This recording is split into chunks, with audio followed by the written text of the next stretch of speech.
প্রথমেই বলে নেওয়া প্রয়োজন, যখন একজন পেশেন্ট দীর্ঘমেয়াদী কাশি নিয়ে আসেন, দীর্ঘমেয়াদী আমরা তখনই বুঝি সাধারণত যখন কাশি অনেক দিন ধরে থাকে। আমাদের ডাক্তারি ভাষায় আমরা বলে থাকি যখন 3 সপ্তাহের নিচে কাশি থাকে তাকে আমরা বলি অ্যাকিউট কাফ বা আকস্মিক যে কাশি।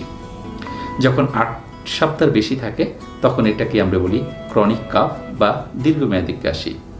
আর এর মাঝামাঝি যেটি থাকে 3 সপ্তাহ থেকে 8 সপ্তাহ তাকে আমরা বলে থাকি সাব অ্যাকিউট কাফ। তো আজকে আমরা এই ক্রনিক কাফ বা দীর্ঘমেয়াদী কাশির কারণগুলো নিয়ে আলোচনা করব।